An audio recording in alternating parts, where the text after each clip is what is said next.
Bismillahirrahmanirrahim. Assalamualaikum warahmatullahi wabarakatuh, anak soleh-soleha. Kembali lagi bersama Ustazah di video pembelajaran bimbingan ibadah hafalan hadis. Kali ini Ustazah akan menjelaskan kembali hadis yang telah kita bahas pada online class tadi siang. Berhubung tadi siang suara Ustazah agak putus-putus sehingga kurang jelas didengarkan oleh Ananda, jadi Ustazah mengulang kembali lewat video pembelajaran ini. Nah, tujuan pembelajaran kita pada hari ini adalah murid dapat menulis hadis dan artinya. Yang kedua, murid dapat menghafal hadis dan menjelaskan maknanya. Hadis ke-11 yaitu kesempurnaan iman. Bunyi hadisnya adalah Ayyul imani afdolu qola as-sabru was-samahatu. Rasulullah Shallallahu Alaihi Wasallam ditanya tentang iman yang paling baik. Beliau menjawab, sabar dan tenggang rasa. Hadis sahih riwayat Ad-Dailami. Jadi, dalam hadis ini dikatakan bahwa iman yang paling baik itu adalah sabar dan tenggang rasa. Nah, apa itu sabar dan tenggang rasa? Jadi, di dalam Islam banyak sekali hadis yang menjelaskan tentang anjuran untuk berlaku sabar. Salah satunya adalah innallaha ma'as sabirin. Sesungguhnya Allah bersama orang-orang yang sabar. Nah, salah satunya juga seperti diwaratkan dalam hadis Imam Bukhari, yaitu berkata Anas bin Malik radhiyallahu anhu, saya mendengar Rasulullah Shallallahu alaihi wasallam bersabda, sesungguhnya Allah Subhanahu wa taala berfirman, jika aku menguji hambaku dengan dua yang dicintainya, kemudian dia bersabar, maka aku akan mengganti keduanya itu untuknya dengan surga. Jadi kata Allah, barang siapa yang ketika Allah uji dengan kehilangan sesuatu yang dicintainya, kemudian dia bersabar, maka Allah akan ganti sesuatu itu dengan yang lebih baik dan dengan surganya Allah. Contoh kecilnya, ketika kita kehilangan barang yang sangat kita sukai, apakah itu gantungan kunci, atau misalnya sepatu, atau misalnya tasnya kita. Ketika kita kehilangan benda tersebut, kemudian kita sudah berusaha untuk mencarinya dan menemukannya, tapi tidak juga ditemukan, kita tidak marah-marah kepada orang tua kita atau kepada kakak kita. Misalnya, ih gara-gara bunda mi itu hilang mi sepatuku, atau gara-gara kakak itu hilang mi sepatuku. Ya, kalau kita berkata demikian, maka itu artinya kita tidak sabar. Nah, sabar artinya kita menahan diri dan mengikhlaskan apa yang telah hilang itu. Kita mengikhlaskan barang tersebut dan yakin bahwa barang itu memang dari asalnya adalah dari Allah, dan jika hilang berarti bukan rezekinya kita. Gitu. Nah, kalau kita sabar dengan hal tersebut, insya Allah Allah akan ganti dengan yang lebih baik lagi. Jadi sabar itu artinya kita menahan diri dari keinginan, dari emosi, dan dari masa sulit ya.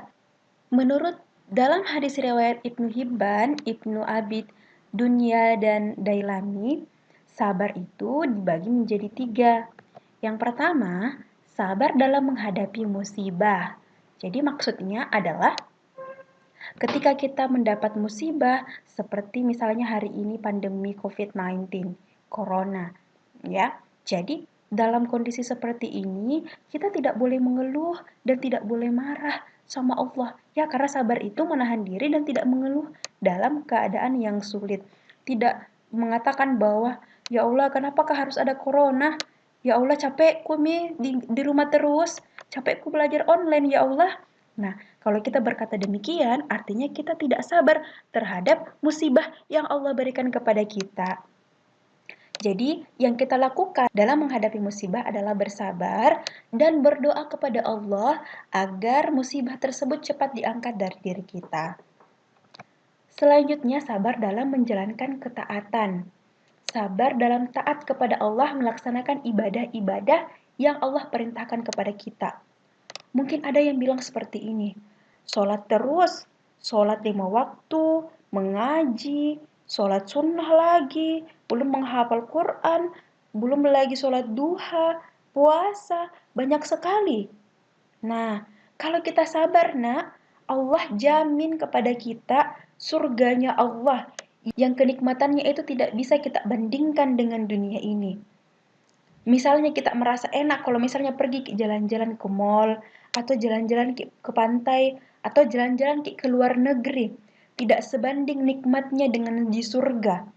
Karena surga itu mahal, Nak, makanya kita juga mendapatkannya harus dengan penuh perjuangan, yaitu dengan menjalankan segala perintah Allah dan meninggalkan segala larangannya.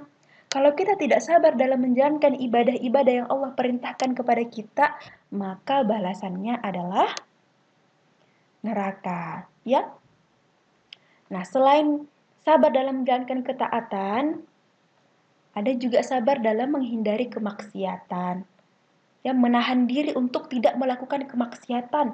Contoh maksiat, suka berbohong, suka suka mengejek teman, suka membantah orang tua. Ya, kemaksiatan itu adalah dosa-dosa yang kita lakukan. Sekecil apapun itu. Atau mungkin ada yang suka menyiksa hewan. Ya, itu dihindari ya sayang.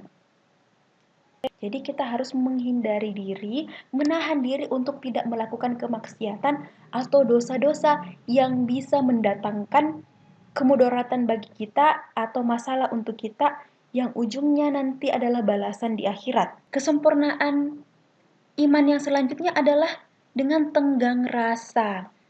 Tenggang rasa adalah suatu sikap hidup dalam ucapan, perbuatan, dan tingkah laku yang mencerminkan sikap menghargai dan menghormati orang lain.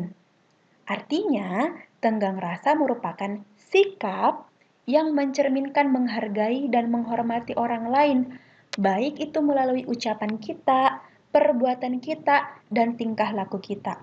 Jadi intinya tenggang rasa itu menghargai dan menghormati orang lain. Contoh sikap tenggang rasa dalam ucapan kita. Kalau kita bertemu dengan temannya kita tidak bilang ko, tapi bilang ki. Apalagi kalau bertemu dengan orang yang lebih dewasa. Tidak dipanggil, weh, sini dulu. Ya, tidak menghormati namanya. Apalagi kalau dipanggil itu adalah orang yang lebih tua daripada kita. Sesama kita saja dihindari, apalagi yang lebih tua daripada kita. Jadi itu contoh tenggang rasa atau sikap menghormati dalam bentuk ucapan. Kalau perbuatan seperti apa? Perbuatan misalnya kalau kita mau lewat di depannya orang, apalagi itu orang tua, harus kita tabe-tabe. Harus bilang permisi atau tabe sambil menundukkan sedikit badannya kita. Tidak boleh langsung lari-lari saja atau langsung lewat saja, tidak permisi-permisi lewat di depan orang. Ya, itu salah satu bentuk menghormati dan menghargai orang lain. Contoh lainnya, kalau ada teman kita atau guru kita atau orang tua yang sedang berbicara, tidak boleh memotong pembicaraannya. Kita tunggu dulu sampai selesai, baru kita berbicara. Nah, itu salah satu contoh kita menghargai dan menghormati orang lain. Nah, jadi itu ya anandaku sekalian, kesempurnaan iman itu adalah orang yang sabar dan memiliki sikap tenggang rasa. Untuk tugas kalian menuliskan hadis 11 dan artinya.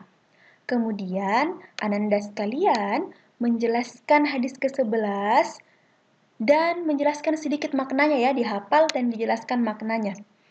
Sabar itu seperti apa, tenggang rasa itu seperti apa. Lewat VN saja ya, audio. Dikirim ke ustazah, di WA-nya saja ustazah. Oke, syukron, jazakumullahu khair. Semoga apa yang ustazah sampaikan hari ini jelas ya. Oke, assalamualaikum warahmatullahi wabarakatuh.